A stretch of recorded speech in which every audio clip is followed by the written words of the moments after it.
welcome back to another episode of Do You Even Binge podcast? Do You Even Binge? We binged this weekend, and we'll tell you about it. But first, let's get into On This Day. But I don't know, we need theme music for a drum roll.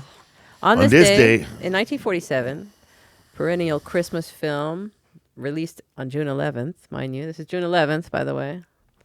June 11th. The Miracle on 34th Street was released. Why would they release it in June? It's so weird.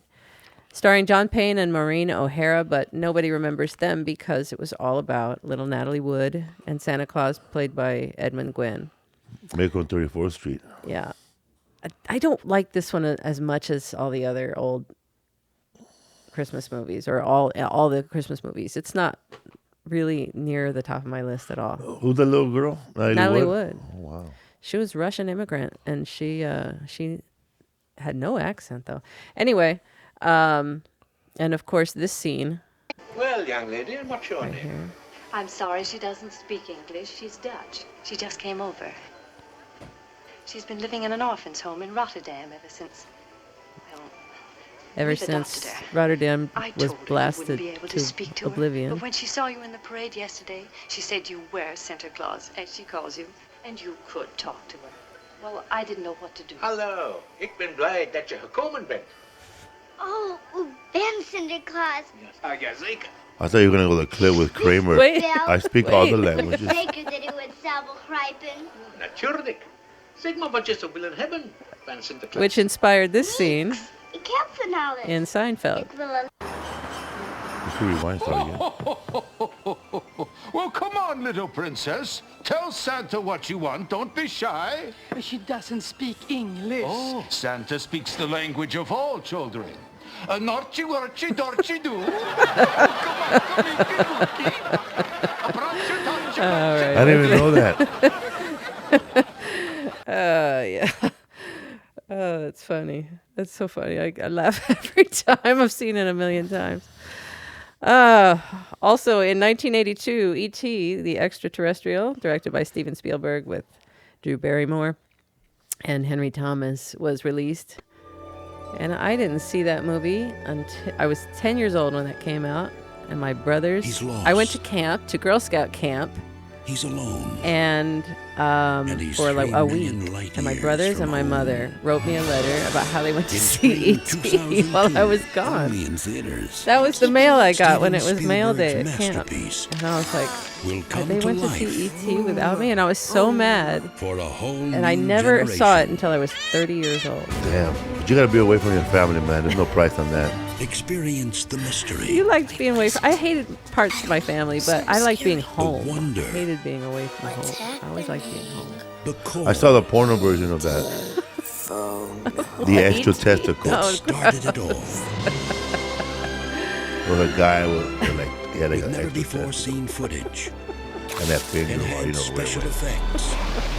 And an all-new digital Yeah, I remember remastered soundtrack. this movie was big, man. The 'Cause extraordinary they 20th introduced Reese's anniversary Pieces. edition. It was very noticeable product placement. There had been a little bit of product placement before E.T., this point. The But A lot of extra product Steven Spielberg placement. really did corner the market on product placement in movies. And yeah, Reese's Pieces. There was something else from there, wasn't it? Like Pizza Hut or something, or Pepsi. Everybody was Can't looking remember. for this alien, man. It was like ICE, FBI. That one you saw in your 30s, man. But as a kid, that one part when he's dying, like he's like he overdosed on fentanyl right Yeah, there. yeah. He's turning all He's all gray, right? He's all gray, and also, man, if you wanna That's like take Mr. an inspiration about him turning gray, Mr. that's Hanky. Mr. Hanky, man. Mr. Hanky in the episode where they do the film festival. He's all like, like the Sundance. sometimes when you're asleep. Mr. Hanky dying. Just say dying. You guys, we have to hurry. What? Come on, everything's gonna be okay. Sir! Not now. I have to show you something. I think it will change the way you feel about your impact here. What's this? I want you guys to all meet my friend.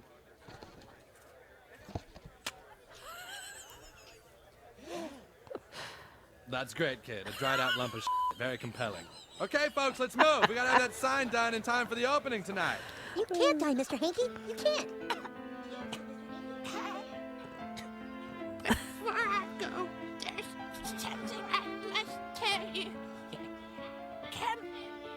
something I must tell you. Closer. Well, what is it, Mr. Hanky? Closer. There is another Skywalker. No! Wake up. What is it, Mr. Hanky? Come closer. What is it? Closer. Yes? Closer. One time, when you were sleeping, I put myself in your mouth and had my friend take a picture. No!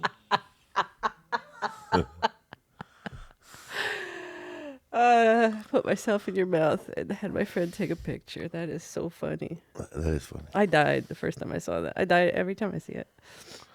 I died when I told you to rewind it. I missed it. Missed what? No, we were watching Oh, it. when we were watching it the first time. There he is. I know. All right, and Sorry then for the big phone bill. another thing that happened today. I heard that they Wait. told Drew Barrymore that her dog died to get her to cry. I think that's Jay North story. I Jay know. North or Coogan or Cooper, one of those kids. Jackie Cooper. I think Jackie Cooper, one of those old actors. But I'm sure they did that to a lot of kid actors. That's one way. 1984, on June 11th, Michael Larson won $110,000. Isaac, find out how much $110,000 was worth in 1984. Still a lot. Press Your Luck by memorizing a series of patterns. That episode was never aired again, even when it went to syndication. This guy right here won. And That's the homie man from Blood In, Blood Out. yeah, 1984. Uh-huh. Anyway, so he Metal. He actually, okay, so what he did here was this game board here, basically the lights. It was worth $339,000 in today's money. Damn. So that was the biggest prize ever on TV at that point. And what had happened was he had a bunch of VCRs that he rented. He was fascinated with this game, and he basically figured out the timing and how you could avoid the whammies. That's that guy there, the little devil-looking guy, the little red whammy. thing. Big bucks, no whammies. That was what you hoped when you spun. Or when you pressed whatever, you started the rotation. So it rotates around the board. So he figured out the timing, a perfect timing, and how to get like the bonus spins and everything like that. And he was winning in the control room as it was happening. They're like, something's wrong. And they swore he cheated. They couldn't really prove it. And in the end, it was really that he had outsmarted CBS. There wasn't anything he cheated by doing other than sitting at home watching it very carefully and figuring out the patterns. So in essence, he did his homework, you know what I mean, to win that money. But this guy was crazy. Once I dug into his past, he had a bunch of get-rich-quick schemes in his past. After the network paid him out, because they did have to pay him, even though they swore he was cheating somehow. In 95, he fled a law enforcement investigation of a fraudulent multi-level marketing scheme, which is a pyramid scheme, and he died in hiding in 1999 in Florida. At an early age, he started selling marked up candy bars to other middle school students, which you've done before, right? Everybody did that. But other schemes included repeatedly opening and closing bank accounts under assumed identities with those that offered $500 for each new customer. I pay out child support, so. He once registered a business with under a family member's name to fire himself and then collect unemployment insurance. That is scandalous. I never heard of anybody doing that. And he was arrested 3 times between 1969 and 82 for This guy was an hour ahead. receiving stolen goods. So he still got the money from winning? Yeah, they had to pay him because they couldn't prove he cheated. Yeah. He just outsmarted CBS is what happened in the end. And never aired? And they aired it only that one time. It was the first and last time. And in syndication, when they sold it in packages, they never aired that. That's from episode that again. show, the movie. And then they made a movie about him. It's that guy from Atlanta. He played the chubby. He played the guy. Oh, not Atlanta, but the Atlanta bombing. And he also Richard Jewell. Richard Jewell, that's him. He also played the guy in that movie about couponing. Oh yeah. he investigated watched that on a the plane. lady from the coupons. And there's a funny scene where Is it called Queen Pen? Queen Pen, yeah. Yeah. There's a funny scene where this lady wants her daughter to sit on a window seat. Then he looks at her and goes, you know, this is a valuable lesson for your daughter to learn. That in life you can always get what you want. And he went back to eating his peanuts. He's a good actor. Yeah, I didn't see that, Jewel. Yeah, if you don't know his name, man, just go the chubby guy who didn't want to give up his seat. At the Atlanta bombing? No, at the Queen Pens. Oh, in that one, yes. I forgot about that movie. All right, so that's it for for that. So you want to move on to what we're currently binging or what we binged this past weekend? Yeah, did you start binging anything on your own? On my own, no. I was too busy. I did. I don't know how far I'm going to go, though. I'm probably going to test that theory of watching the first episode or two and then going to the end of the season. Oh, yeah, and watching the recap. You got to watch the recap. Yeah, man. The full recap on episode 10 or whatever. Animal Kingdom with Alan Barkin. Oh, yeah. And everyone else who sucks. Also, this show, man. That's on Hulu? Yeah. Also, man, I went to the Animal Kingdom fan page, and it's not a picture of Alan Barkin. Ellen Barkin. Alan Barkin. Mm-hmm. There's not a picture of her on the fan page. Yeah, the movie's weird, man. Like it's like, what did you say? Point Break meets the OC. The OC. Point Break Live meets the OC. Yeah, because they live in Malibu, and she's like It's just based on an Australian show, though, right? But this is based on an Australian show, which probably is 100 times better, because on that Australian show, it's based on his family, who they're gangsters. They're in organized crime, but they're like not the richest of everybody. And I think the mom ended up putting a hit on the brothers, on her own kids. And they were like, the brothers ended up shooting at each other. And it was a true story, right? The true story. Family over there. Yeah, man, that lady up there, gangster. I tell you one thing. Yeah, there's a good series. I binged that back in the day. It was on cable when we had cable, and it was on a free channel. Uh-huh. And they're called oh man, I forgot the name of the series on the Australian show. Oh, Underbelly? Underbelly, yes. And they showed the Underbelly. They showed one guy. You know, also what I learned about that show, Underbelly, all the derogatory words that white people call each other in Europe. Like over here, man, they're like honky, old school man. They think you're old man saying that. Come on. I don't even know where honky came from. For just the Jeffersons, because they honk at you. I know they honk at you. I don't think that's. Oh, you know what it is? Because nah, never mind. We'll look doesn't work. later. Because I know that Gringo Mm-hmm. is from watching the Cowboys sing "The Green Grows." The green grass grows. The green grass Really? grows when they were Cowboys. I didn't know that. That's funny. Gringo, because they wear the green uniforms. Yeah, that's what I thought. Yeah, Gringo home. Really? Sounds made up. Yeah. What I said. That does sound made up, because why would they say go home? They don't know those words in English, right? Well, now you can play the Kramer thing. Well, I think you're wrong. Oh, I really think you're wrong.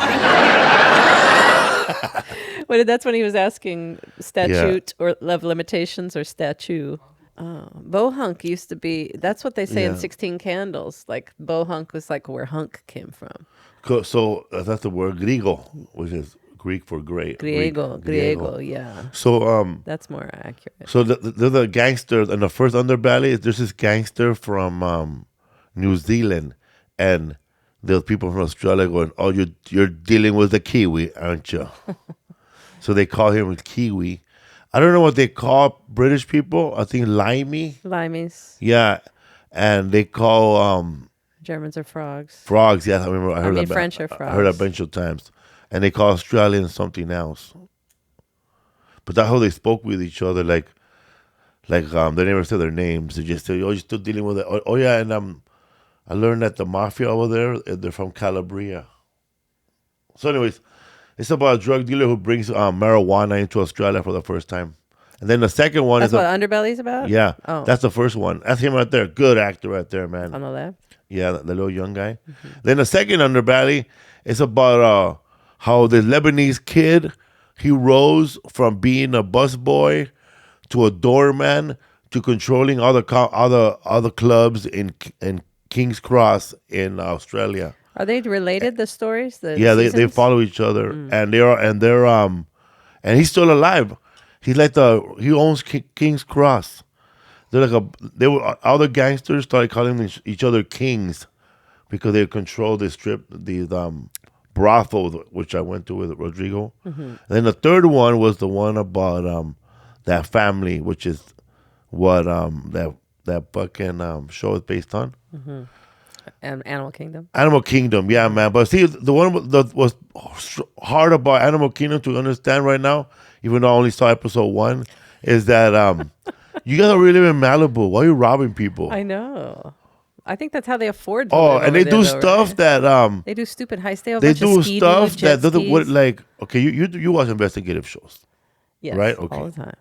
So these guys decided to kidnap 5 meth heads, and they left them inside of a SUV for 3 days, so they could poop, shit, and whatever, and leave it all the DNA, and they were going to use that truck to go rob and somebody and just leave it somewhere. That is really convoluted. So when Columbo shows up, there's a lot, and he start realizing, well, a CSI person will see that there's DNA, but I think an average cop will realize, no, man, somebody put stinky foods to stare, got out, and clean foods robbed the place.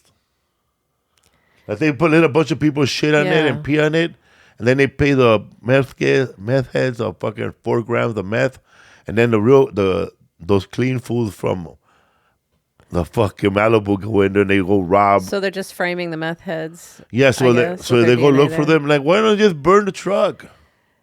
That seems so. The poop seems unnecessary. That's what I all said. this, like, do we have to? Can we cut that part out of the scheme, boss? Like, nobody questioned that. It seems odd. You could just have their fingerprints all over the place. They don't need to be kept there to be shitting and everything. Yeah, man, and I don't understand how the mom is like supposed to be 5 years older than him. Oh, I know. Like, she seems very young, even though she's not. Though what they it have is 6 seasons. They're all like 20s, right? 30. Supposedly, man. 20s, maybe 30.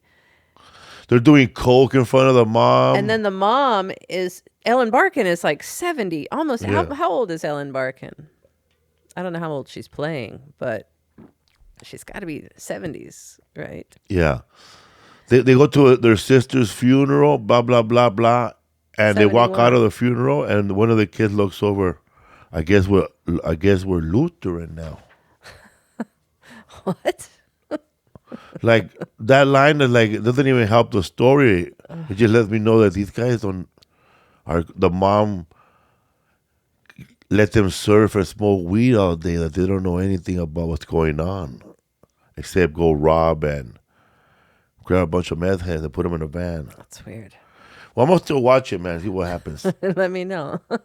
See what else, what kind of other... You said you only watched one episode. That's not much binging. You only watched one. But you watched it in pieces, too. Is it hard to watch all together at once? Yeah, man. It can't be more than 42 minutes, right? Somebody wanted 6 seasons. But I already went in a rabbit hole. Because I started looking at the show and I realized that one of her sons, it plays Homelander on The Boys. And I thought that was weird because I saw 2 episodes of that's how much I binged him. He plays one of her sons, and he has like a mommy. I love my mommy. Mommy complex. Mommy complex, but in fucking the Boys, his mom breastfeeds him. He's like in his 40s. Gross. And I'm like, oh, can this guy not play a baby in every movie? It's like he can't be in a movie unless there's breast milk. It's in his contract. Yeah, I need baby milk. Anyway, so I saw 2 episodes of the Boys. But that show right there is fucked up. You know how you see Flash? Zooming by fast. And you never like stop to think, what if Flash bumps into somebody on the way when he's running around? Well, in that show, the first episode, that's how they grab you, man. They fucking grab you, and they don't show you nothing more as exciting as that scene. Just imagine you're standing there, you're about to kiss a loved one goodbye, and then in half a third of a second, there's just a splatter of smoke, blood, and that's it. Your buddy's gone. And then you just a little bit of blood on you, but that's it. He's gone. There's blood right there. But later on, they show that Flash guy with Homelander. They're fucking laughing at a bar. He goes, yeah. He goes, man. He goes, I think I ate one of her. I think I had a bone in my mouth. Yeah. And he put it right there on he passed through her body. He passed through her body, and he put it right there. That's gruesome. But that's how they grabbed you, and then the breast milk, and I was done. So yeah, that's what I binged. 2 episodes. Well, if we're counting 2 episodes as binging, and I got a lot of things. But I binged and gave up, but I will go back if I have like an 11-hour flight. All right. We'll talk about it later then. What we binged together, we finished the whole season in 2 days, 3 days, right? Yeah. Government Cheese. Yeah, and you know what, man? The whole time I was hoping I thought that this is what I came in thinking that movie was about, man. The show. That this dude. Just from looking at the poster. I really thought that he was going to come out of prison, make a deal with the government, and they're going to start putting out government cheese to everybody. Okay. Yeah, like I thought he was going to run for office. I thought government cheese. Politician. And I thought that he was a guy in charge of why they were passing out government cheese. Interesting. But now when I watched the show, I could break it down with you with the title. It's about a guy that's trying to get a government contract, and that's what it's called, government cheese. Cheese is the money. Well, kind of. But he isn't trying to get a government contract. He's trying to sell his invention to a corporation. But I guess it does have government ties, right? Yeah. But his wife did make a comment during one of the episodes that he hadn't died from something, and then she said, I guess in the past he survived and was a strong survivor, and she said, I think it was all that government cheese he was fed as a kid. So we don't know his background yet. They don't go into his childhood or anything yet, but I'm assuming he grew up poor. But yeah, it's about like what Felipe said. We see him. His name is Hampton Chambers, and he comes out of prison. He's in prison when we first see him in the first episode, and he is about to get released. And then in prison, he has a friend who's native named Rudy, and he knows his son looks up to him, and his son he's black, but he says he makes a comment that he wants to be Chumash like Rudy. Anyway, so there's this prison riot. He accidentally kills Rudy, who's his friend in prison. Spoiler alert. Well, spoiler alert, sorry. It happens in the first episode. That's not much of a spoiler alert. But I want to go in fresh. Come on, I haven't seen it yet. It doesn't have anything to do with the plot. Still, I like to go in fresh. Oh, mother of God. So that's another Seinfeld line. I got my Seinfeld shirt on. I got nothing to do with the movie. I want to go in fresh. Yeah, man. So he comes out of prison, goes home, and then he gets home, and nobody even realizes he's supposed to come home that day. They don't seem affected by it. His wife and 2 sons who are almost grown. I think one is out of high school, right? He hasn't even gone to college, but he's a genius. And then the other one is just kind of really moody teen, I guess, you know. You can't really he's trying to figure himself out, and you're not really sure what he's thinking and what he's going through in life. But it's set in 1969 in Chatsworth. just up the street from our offices here, and beautiful, beautifully shot, beautiful clothing and furnishings, and really nice, really nicely done colors and everything.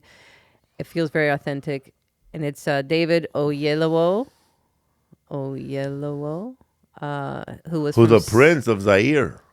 No, he's actually a prince of Nigeria. He is officially a prince. Bawuli. But he is his family is royal over there, and he was in Selma. He played Martin Luther King. That was the thing I saw him in. You're queen. But anyway, so he comes out of prison, and his wife Simone Missick. Is that her name? Who played a detective in that show Luke Cage? Yeah.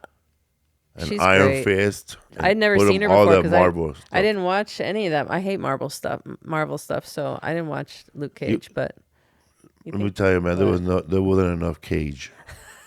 Or Luke. Luke. I didn't know that's what she looked like. Okay, but she's good, and so basically he gets home to no fanfare, and actually they don't really care that he's out, and because they had moved on. They had moved on. All of them. The kids had moved on, and his wife moved on. He went to prison for check forgery for like 3 years, I guess. And then he gets out, and all of a sudden he realizes he's got a debt to pay to somebody else for helping him get out of prison, I guess, right? Early. Yeah. He had an early release. And it's this French family who owns an orchard. And so he owes them. So he goes off and tries to find some way to make money to pay them back. Without getting into crime. So he has this drill he invents, and that drill, it's like a self-sharpening drill. So your drill bits never get dull. And he wants to sell it to this corporation, this rocket company. And anyway, that's basically, I think I never thought about government cheese being the money. You're kind of throwing me with that, but I think you're right. Yeah, and I didn't put it together like that. Also, if you're looking for a movie but it's good. It's really good. If you're looking for a movie that, if you're looking for a show that really shows even though I don't know how this movie, the show might be fictitious. Is it a factual show? No, right? This? Yeah. No, it's not a fact. It's not based on a true story. A lot of the stuff that happens around them is factual. Yeah. There's a scene in a movie where his son goes to this concert, and we looked it up to make sure if it was real. Mm-hmm. And it was actually this big ass fucking rock concert. Yeah, it was Devonshire. That happened in Northridge. Yeah. And that concert was before Woodstock. A couple months before Woodstock. Yeah, and people forgot about that. 200,000 people came. It was Devonshire Downs in Northridge in 1969. It was a big ass concert. I wish I had a t-shirt of that concert. I bet there's one out there. Jimi Hendrix was there. Yeah, there it is. There's no footage of or video. Icontina down there. Well, that's Icontina. I think that's actually a picture from that concert. How bad was that to be there, man? Dress. That's like Tina you just take a bus. They walked there from their house, or took their bicycles. It was the Newport Pop Festival held in Devonshire Downs. Look Devonshire at that Downs shit. was a racetrack. I didn't even know there was a racetrack over there by Cal State. That's why there's so many race guys by our house. Well, Downs usually means horse racing. Oh, okay. Yeah. I ain't down. I mean a horse track. I ain't down with that either. You're not down, fool. This, fool. This, fool. So that's a fact. A fist bump. Come on, bro. Fist me. Get up in there. Yeah, that's definitely not right. For that one. So that's a fact right there, man. And there's this hill that we passed by. I don't know the name of the street. Probably Topanga. The name of the street, I think. It's Topanga Canyon. Yeah, and we always pass by these rocks, and I always lie to people or tell Lisa that's where they filmed the Flintstones right there. But that Woodbine, what's the guy actor? Bokeem Woodbine. Bokeem Woodbine lives there by the rocks. Yeah, yeah. So that's that's Santa Susana Pass. Also Lake Piru, which I always heard of Lake Piru. Never been there. That's what the Bloods took their name from, right? The Pyrus? I doubt it. No? I don't know. Oh, it was a street that the Bloods... street over there, Pyru. Street. Named after the same Pyru with a lake named out of. Okay. Well, anyway, this lake, I went in a rabbit hole. That lake was built in 1955. And it's it part. was man-made. It was man-made. It's run by the city of Santa Paula. There's 238 campsites there, and a snack bar. So that's shown in a movie, in the show. Yeah, they go on a father-son trip. Father-son trip. They're camping. They're fishing. Pretty interesting. Yeah, I was asking you if you had ever been there and if it still exists, and then he started looking it up. It's a cool little I gotta look up French people that own citrus oranges. So yeah, man. But yeah. Go ahead. It's a lot of history about the valley. If you love the valley, if you like the 818, this is your type of show. If you like the 818. Yeah, and the creator Paul Hunter, co-creator, he grew up in the valley, so he wanted to highlight that. And then David, it's expensive to make a show or movie in LA, so David Oyelowo wanted to push for it to really be made in the valley in LA, and which it was. So it really needed to be. It's beautiful. I guess they could have made that on a set. I don't know. Oh my God. Holy fuck.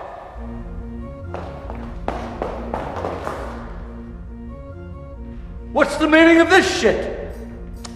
Boy with apple, I thought you did. Why are you only noticing now? Are you fucking kidding me? Boy with apple fell down. Okay. It reminded her of me, and now it reminded me of her. So anyway, so what was I gonna say? Oh, so it's quirky. It's it feels kind of the way Severance feels a little bit, and like Wes Anderson, like odd behavior, odd ways of acting, quirky storylines. Coen Brothers a little bit. It's great, and a little bit of magical realism, but not too much. It's not like sci-fi or anything. There is kind of a biblical thread woven throughout the series because it's not like he makes a deal with God, but he's asking from what he learned in prison, he's asking God to like show him the right path because he doesn't want to offend again. I thought, you know what the interesting part is about this movie or the show? The whole time. I like her. Yeah, she's great. Sunita, I came up with a theory about her. What? That these people that he run across here are his conscious. Like this girl doesn't exist. Because he came up to her when he had a decision. Yeah, I don't think she exists. She had a decision to, every time he has a hard decision to make. Yeah. He gets swallowed by a fish. Right. Or she speaks to her. And then he fights with that homeless man. And then he fights with a homeless man who literally comes in as an executive. Who I think the homeless man is the same guy that was pushing that train cart in Fargo. No. And he goes, the war is long, boy. You mean he's the same sort of character? It's not the same actor. No, same character. Yeah, like an oracle. He's like the janitor. That guy was an oracle. He's like the janitor and Rudy, giving advice. Yeah, that guy represents the blind oracle in Homer's Odyssey. That cart. Yeah. Railroad cart pusher. Anyway, so that's what I was thinking last night that she didn't exist. Yeah, I don't think she exists, but you're right. Oh, go ahead. Yes, she didn't exist because her legs were sticking out like this, right? Yeah. And he was caught between a hard place, and also later on when his partner Bootsy, the top part of his part was showing, but not his legs. It should have fallen off. I thought it was a message or a metaphor. Oh, because the top of his head was showing. He got stuck in a chimney. Yeah, she was stuck with her legs sticking out, and he was stuck with. But I just know that she's not a real person. Yeah, I don't think she's a real person. The other guy, though, I think is real, but his imagination of him as the homeless man was not real. Because the conversation felt like when you talk to yourself. Because also his wife. When she was when she was smoking that joint and doing her paintings, yeah, and then she was thinking about that coffee, and then her neighbor showed up. He goes, "You talked to the coffee lady?" Yeah, she wasn't real either. But then I started thinking maybe something's up with the neighbor. I really want to explore if that neighbor was real too, because the neighbor came out of nowhere at a time when she really needed that too. And when she went out, and she gave her advice to go for it at her job. And when she went to go speak to her kid and her son, her father, her son and husband outside and greet them, they looked right through her. I don't think they noticed her. Well, that's kind of the whole point of that that's right, episode is that kind of not being seen as a person. It shows not having like your own dreams. If you're a mom and woman at that time, it showed like her stuck, huh? Like a lot of women back then felt stuck. Like they had. I have dreams. So she's a receptionist, but she finished school while he was in prison, and then she's got real talent for design and No, I was everything. talking about the neighbor.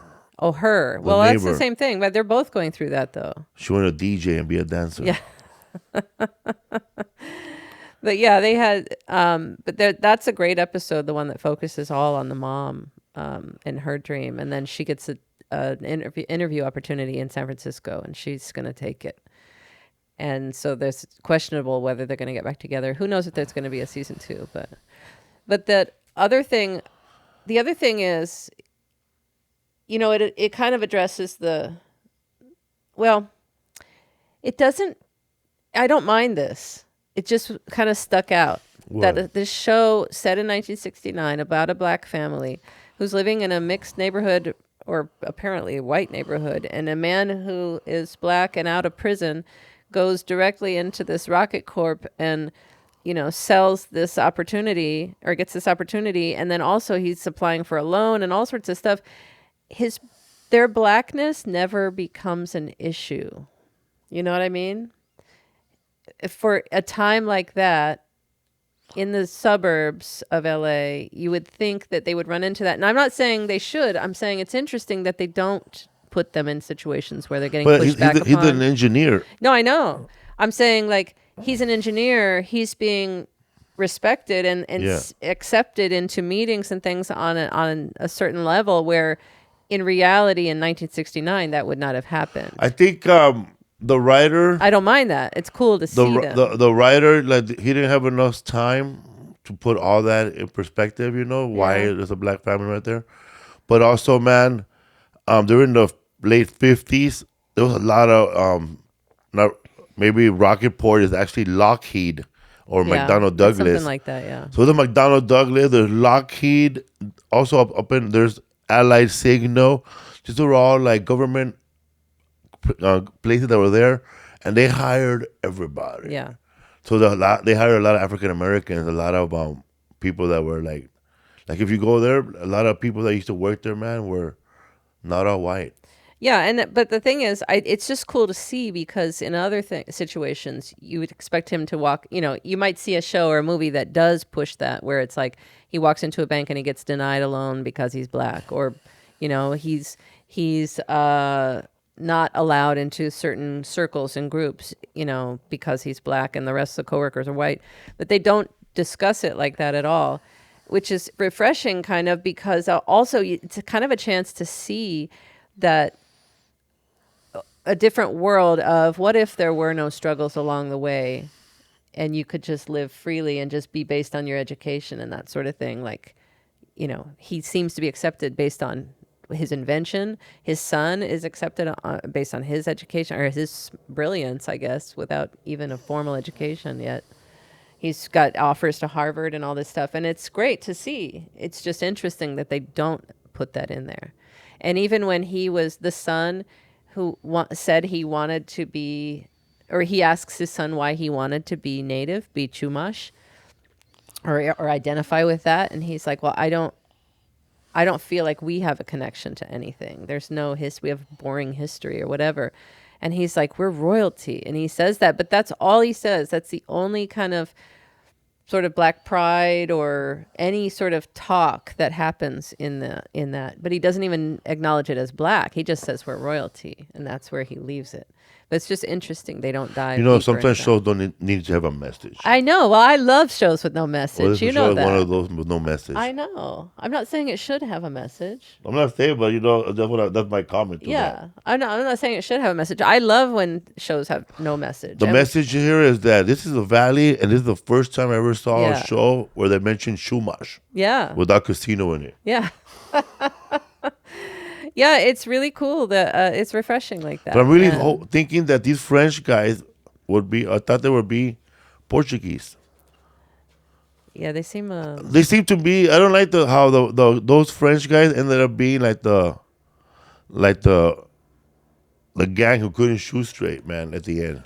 Yeah, that seemed a little weird. It did rush the ending, and I'm not sure why, but they rushed to a weird resolution that I didn't really get behind. I won't mention it, but in the end, on the last episode. I didn't live in the valley growing up in '69 because I wasn't even born yet. But I know that in my neighborhood it was mixed. You know, it was African American and Mexican. Yeah. But then Vietnamese came in. But whenever they show kids from the valley, they would always show a black kid in it, or one Mexican kid, like the Bad News Bears. That was shot in the valley. Yeah. But I thought it was funny, man. One of the funniest scenes, man. I didn't want to show like the Mexican kids that are poor, but I like the funniest scene in Bad News Bears when they go ask the dad for money to go on his trip. Oh yeah. And everybody, the white kid goes to his dad. Dad, we're gonna need at least $20. All right, stop bothering me now. And then they ask the black kid, Dad, we're gonna need just $9. Yeah, he lowballs him. He gives him a lower 9, knowing that he won't say yes to 20. Mexican kids go to their parents. We're gonna need they don't $6 for both of us. Anyways, but those kids will hustle and make up the rest of it somehow. They'll figure it out. I know, man. Like, I really thought that they were gonna call the cops on that fool, man, when he showed up with that drill. Like, I thought they were gonna think they were a gun. Yeah, there's so many situations where you'd think in the modern world, like not even in the modern world, but just what you think of in the 60s. It's just, that's why I think it's interesting to see. The family had some struggles because he went off to prison, but they're obviously successful at one point. They have a beautiful house and furnishings and clothes and 2 cars, I think, right? Yeah. So they don't ask like how did she put together that whole household with one income in 3 years being a receptionist? Well, I think she had that stuff was from before he went to prison. She was saying you left us to struggle, but they already had possessions from before. No, time was like paying the mortgage and all that. That's tough. But she did say she found his money that he had stashed. Okay. And she was pissed at him because she said, "Oh, the money you left without telling me that it was here, knowing that we would struggle for the next 3 years." She said, "Yeah, I found it." And she spent that, she said. So I don't know how much it was, but anyway, go watch it. Government Cheese, 10 episodes on Apple. And look, and he's floating right there on that thing, ice chest. like Fargo. Oh yeah, Oh brother, where art thou? Brother, where art thou? Where they flood the city, the town. I thought there was gonna be something in that box that's gonna like frame him. I did too. I thought he was gonna get in trouble. To the water commissioner. The ranger, the forest ranger. Yeah. Anyway, go watch it. They shot him over water. I wanted to mention government cheese though, because I found out some interesting facts about actual government cheese, which this show has nothing to do with at all. But did you ever have government cheese growing up? Yes, we used to go grab it at the church or whoever was giving it away. They pass it out at the churches too. I don't remember much about it, but we ate it. So Reagan, in the 80s, they were pushing heavily skim milk as a good source of protein, right? And they pushed it into the schools and that sort of thing. So this overproduction of milk created a problem because skim milk is used by taking the fat off, right? You take the skim, top, you right? skim the fat off the top of whole milk. Oh, the boogers. So now. The snots. So then they had all the boogers left over. They had all the fat left over, and they didn't know what to do with it. So they were like, well, let's make cheese. So they started making cheese. Now there's a surplus of cheese. Then the government at the time had these rules in place for agriculture and dairy products or whatever. or they had a certain price. So these farmers were like, we need to get paid for this. We just produced all this stuff, and we have this glut of cheese now because we had to make you all this skim milk for school lunch and all that. So the government bought all this cheese from them, and then they stockpiled it. And the estimate was by 1981 there was about 500 million pounds of stockpiled government cheese. So they started blow out everybody the asshole there. So they started distributing it to the poor, basically, in these big old blocks in the cardboard. I think a lot of us, maybe a lot of people watching this, ate government cheese, and I ate it too. It made great grilled cheese sandwiches, like the best grilled cheese sandwiches in the whole world. It had a tang to it. It was like a sharp cheddar, medium to sharp cheddar, in my opinion. People said it was processed, but the way I remember it, it didn't look, it didn't seem processed, but it is processed, I guess, like Velveeta. But I thought it really felt like cheddar to me. But I didn't have a lot of cheese growing up, but I did have government cheese occasionally. But anyway, so the other interesting thing is by the 90s, they still had this glut of cheese. And so the 90s, the government started partnering with fast food chains like pizza. That's why you saw a huge boom in pizza companies, pizza restaurants in the 90s, is because they were providing free cheese or really lowly priced cheese to fast food restaurants. And that's where you start getting those 7 cheese pizzas, 4 cheese pizzas, stuffed crust pizza. That stuffed crust pizza, cheese crust pizza. It's just more cheese. Hey, let me tell you something. It'll be years before they find another place to hide more cheese on the pizza. The extra cheesy menu items at Taco Bell and all that stuff. That was all from the push of, hey, we got to do something with all this cheese. So, and I remember I ate a whole Pizza Hut one time. I was a security guard. I was on board. And a 2-liter. Yeah, so crust, they didn't invent all that, but they just supplied. It's funny though because so they gave it to the company, or they sold it to them real cheap. I think they sold it to them real cheap, so they made some money back from it. But it was much cheaper than they had been paying for cheese in the past. So everybody was like, "Hey, cheese is cheap." No. It's not what I want. It's what he wants. Pizza the Hut! Well, if it isn't Lone Star and his sidekick, Puke. That's barf. And, but what's funny is we could do this same discussion with cocaine. Yeah. You know what I mean? Because Reagan brought in, but with Reagan in the 80s, and then this oversupply of cocaine because, we were doing those trades with the rebels and all that stuff and giving them guns and everything. And then we had all this extra cocaine. So then instead of cheese, they made crack because they had such a surplus. And so then crack flooded the streets, and, so really, you could have that same discussion. Isn't that interesting? I'm Captain Lou Albano talking to you about drugs. Kids, don't be afraid to say no. Anyone that asks you to use drugs is not your friend. Drugs can and will kill. Remember, don't be afraid to turn to your priest, your rabbi, your minister, your moms, your dads, your teachers, because drugs can kill. And if you do drugs, you go to hell before you die. Please. Cracky cheese. Anyway, that's my discussion on government cheese. Cheese with me. And today, our topic, Felipe doesn't really know our topic because I didn't tell him much. But don't bring these up on the screen because they're going to give away everything. Okay, yeah. So, but I'm going to... Actually, it's his birthday today. Let me say What's up, people? Happy birthday! Hey, happy birthday! I brought some hats for us. Thank you. For he's a jolly good fella. Wish nobody and To you, cha-cha-cha.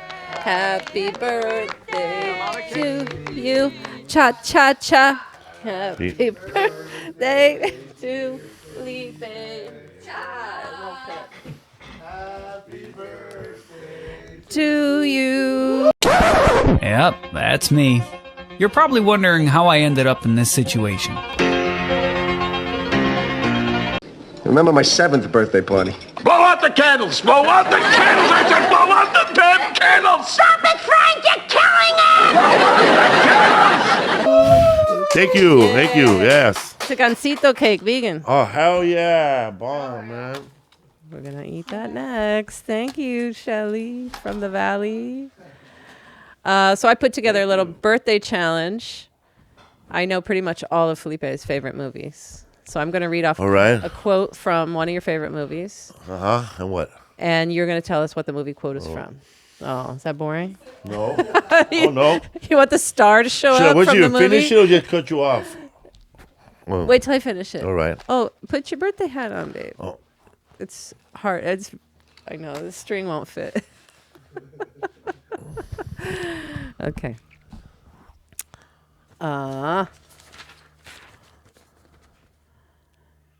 Ain't nobody coming to see you, Otis.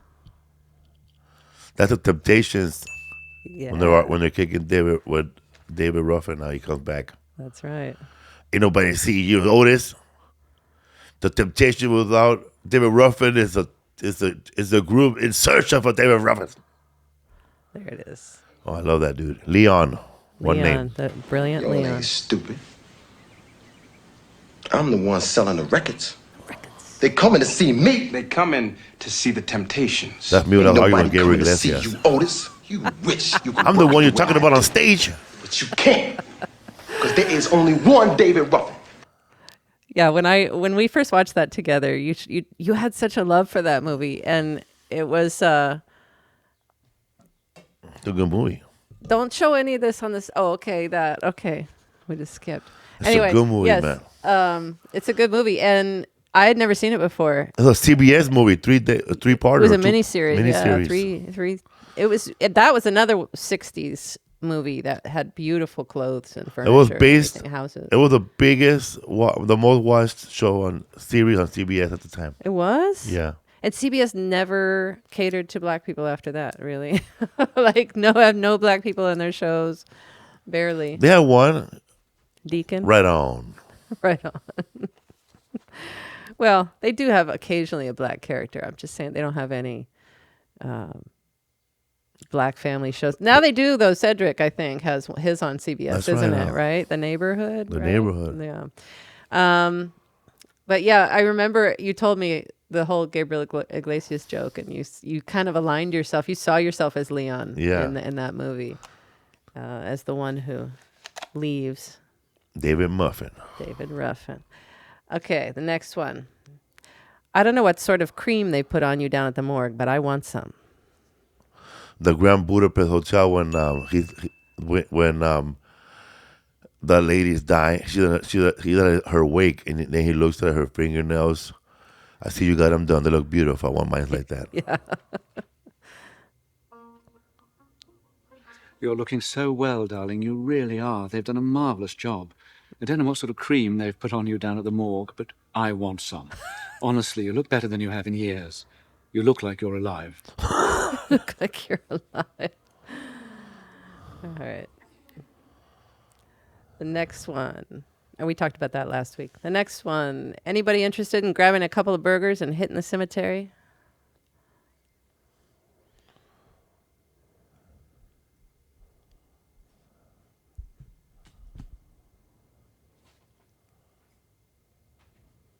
No? Say it again. Anybody interested in grabbing a couple of burgers and hitting the cemetery?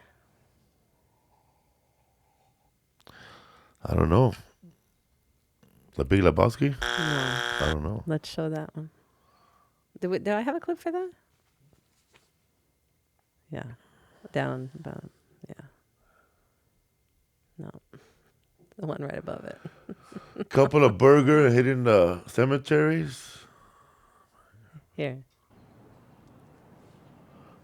Oh, okay.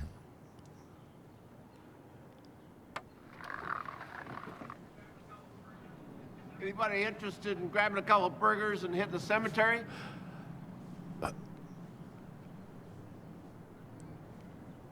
Kind of fuck it to the old man, huh? Kind of a fuck you to the old man, huh? All right. I should have never married him. He's a Gemini, a triple Gemini duality. Gemini's a snake. You know you can't trust a snake. I mean it.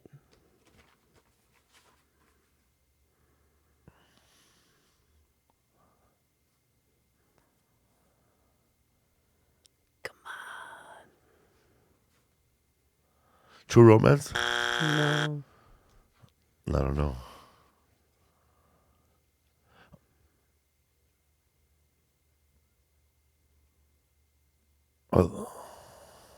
Oh. I should have never married him. He's a Gemini, a triple Gemini duality. Gemini's the snake. You know, you can't trust a snake. I mean it. That's it. Casino. Casino, man. It's a bad movie. Sharon Stone, Oscar-winning performance. All right, I'm going to do this in an accent. Do you know what nemesis means? A righteous infliction of retribution manifested by an appropriate agent, personified in this case by a horrible cunt, me. That's that movie. That's a British dude. Snatch. Very good. That's right before he's telling what a pig is. And then the pigs. Do you know what nemesis means? Means? I tried to sound like that guy. Good job. A righteous infliction of retribution manifested by an appropriate agent. Personified in this case by a honorable cunt. Me. Me. And Isaac sent me a funny clip, but I'll show it to you after the show. With that guy. All right. Next one. Okay, campers, rise and shine, and don't forget your booties, because it's cold out there today. It's Groundhog Day. Groundhog Day. Very good. That's what's his name? Peter Brian Moy, Doyle, whatever his name is. Brian Doyle Murray. Yeah. Okay, campers. That's a good shot, and huh? shine. Mm-hmm. And don't forget your booties, because it's cold out there today. It's cold out there every day. That's the one Isaac found? Or that's the one you found? Oh. Because they the one that repeats is the one on the radio. Yeah. I like when... With the DJ is saying that. He's saying it right there because that's what he's expecting. Is that the day that it doesn't happen? Both the ones. Yeah. That's the day that it doesn't actually happen when he thinks it's going to happen? I like that part when she asked him, do you have cappuccino or espresso? Oh, yeah. No, but I could check with the kitchen. I think it's good. I heard that and we're going to talk about that later. What? In the Loop movies. But that... Yeah, we're going to do an episode on Loop movies one day. Watch out for the next step. It's a doozy. Yeah. That he's a devil. Oh, I heard that. You know what? We're going to do an episode of this show on alternate theory because it gets people excited to know what's coming in the future. Dear son of mine. But yes, we're going to do something also on, what did I say? You made me lose my train of thought. Not loops, the other thing. Messages? No, what was it that I just said, Isaac, that you cut me off?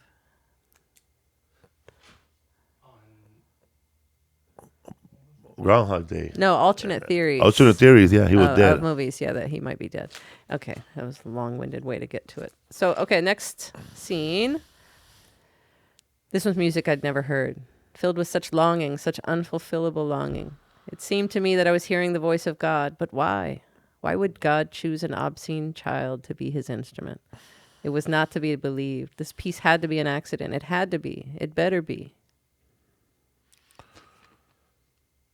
Why would God give me the yearning, the heart, the longing for music, but not the talent, and give all that to this beast? That's Salieri and Wolfgang Amadeus Mozart. Amadeus, that's right. This was a music I'd never heard. F. Murray Abraham as Salieri. Filled with such longing. Such unfulfillable longing. It seemed to me that I was hearing a voice of God. Excuse me. But why? Why would God choose an obscene child to be his instrument? It was not to be believed. This piece had to be an accident. But had to be. What did you say? He's the ultimate hater, or one of the first haters? He was the first hater in theater. Theater. That's like an old comic watching a young comic make it. All jealous. Yeah. That's an old comic watching who's been doing it for years, watching Matt Rife blow up. Why? But why? I do crowd work. But you know what's crazy though?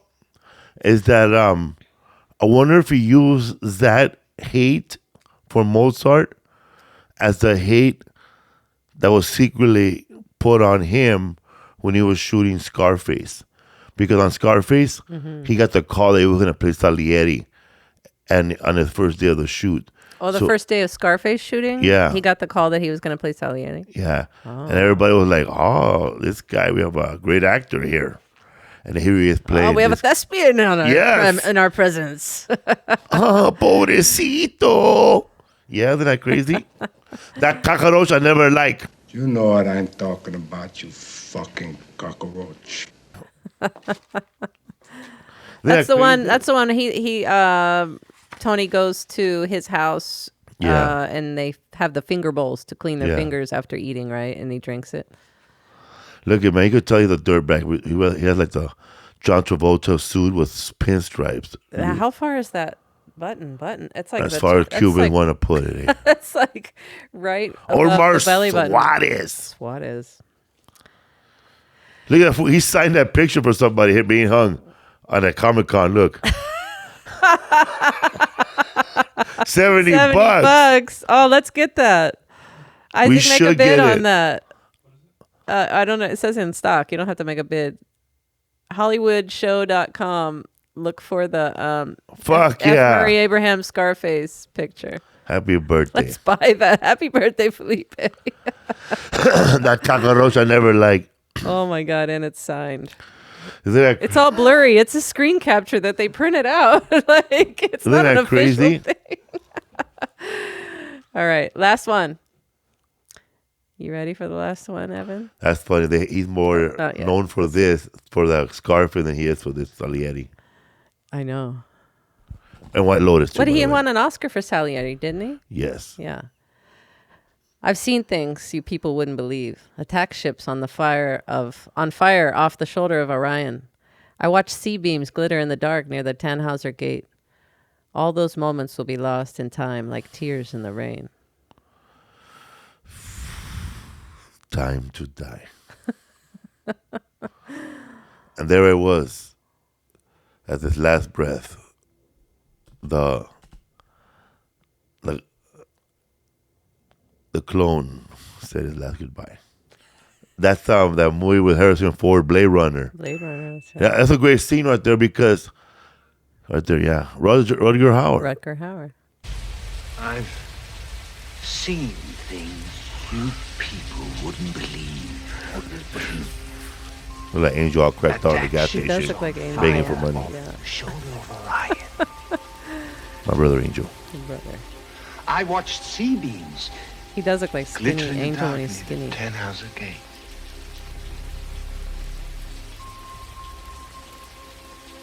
All those moments will be lost in time. Like tears. Tears in the rain. In rain.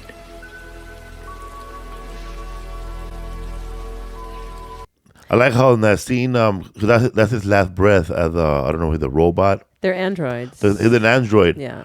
But these androids were getting self-realized that they are androids. They were becoming sentient. Yeah. Yeah, aware. they're becoming aware, but they have a low lifespan. But they don't know that. But they're trying to find the doctor who made them to prolong their lifespan, and that guy finally said, "I can't do that." I don't know, but like they're programmed and from they're a certain getting to human expire. feelings. Mhm. So right there, it's like him sharing his last feeling, All his memories. that Yeah. he remembers with this guy. He's basically saying, like, I matter. Like, I should have mattered, but Yeah. I didn't. Like, I'm just, all that stuff's going to be washed away like tears in the rain. Like a fart in the wind. And then Daryl Hannah with the worst makeup and hair of any. I don't know why they made her look like that. Is she supposed to be, like, unfinished or something? She doesn't become sentient, right? I don't know, man. I thought she was wearing makeup.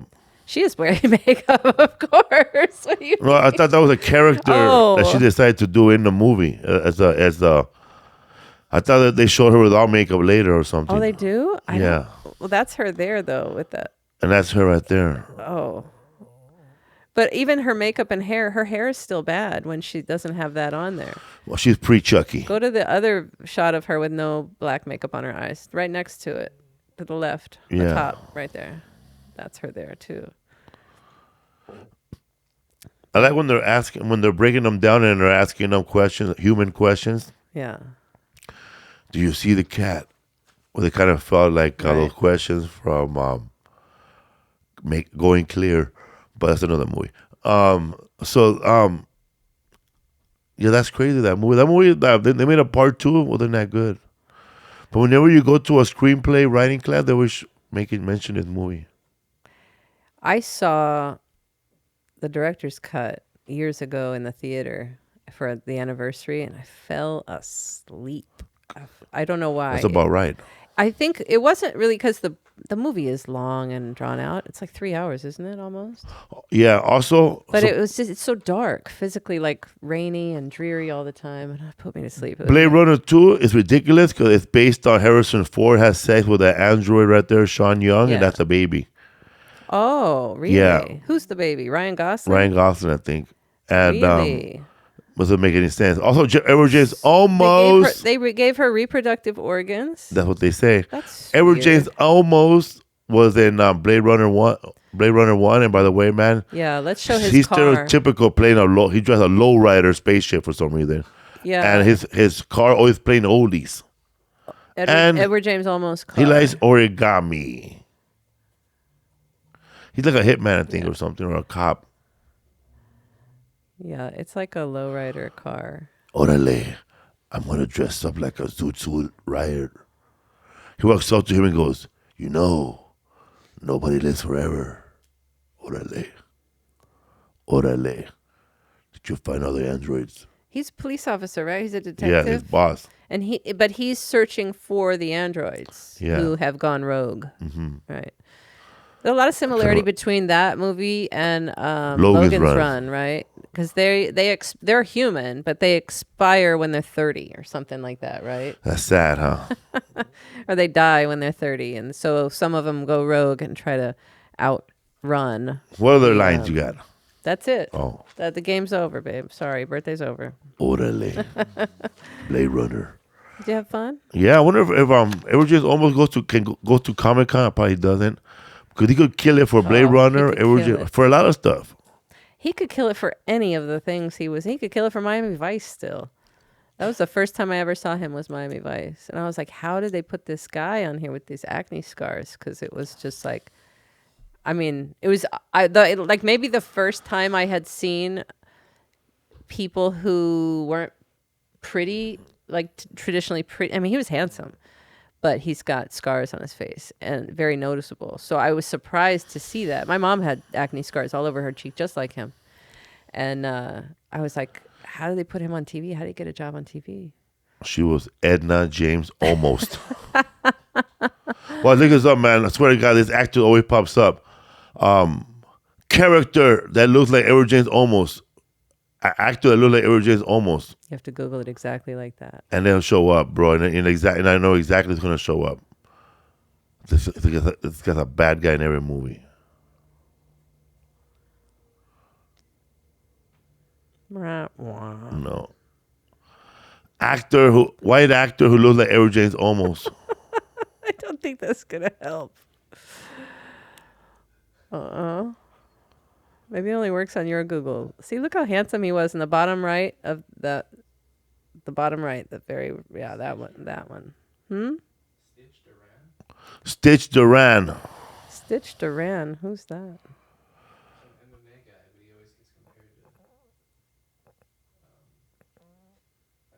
Oh, that guy. No, not that guy. Oh. Oh, yeah. But this character, man, who looked like Edward James, almost this movie actor who looked like put actors who look like Edward James almost. That's what he did already. That was the first one. Actors. It doesn't matter. He gives you actor and actors. Here's only a mind Google. Yeah, we saw that. He pulled him up, but that's not who he's thinking of. He has like acne. He has acne face too. You're not talking about A. Martinez, are you? No, he has acne face too. This guy.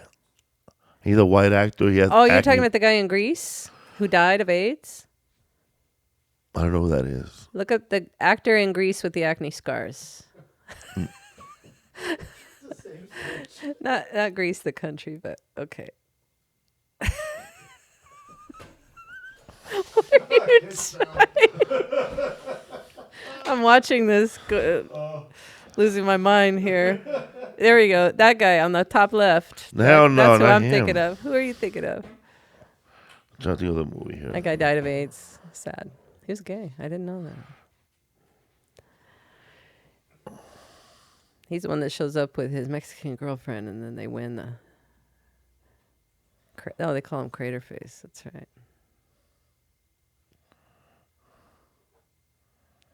I can't do my So they title. put Ray Liotta down there too. He's had acne scars too. And then, look at that guy too, next to Edward James. That's the one I'm talking about. That's him. the one? Okay. No, yeah. not here. Go back. No, right there too. Go down back. to the right to the. Him. Yeah. That's the one I'm talking about. Robert Davi. Robert Davi. Edward James almost. That has to be. He's a poor man, Edward James almost. I always call him Edward James almost.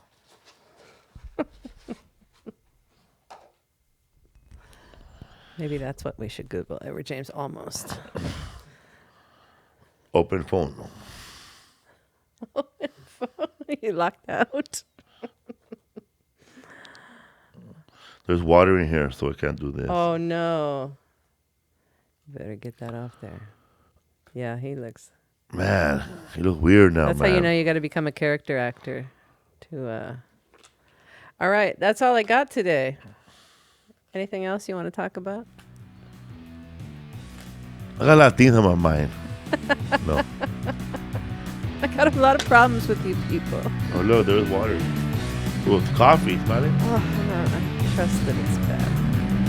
All right, we'll see you later. See you later. Thanks for watching. Thanks for watching Bye. Do You Even Binge podcast. Tell your friends to binge this podcast. Leave lots of comments. I like it.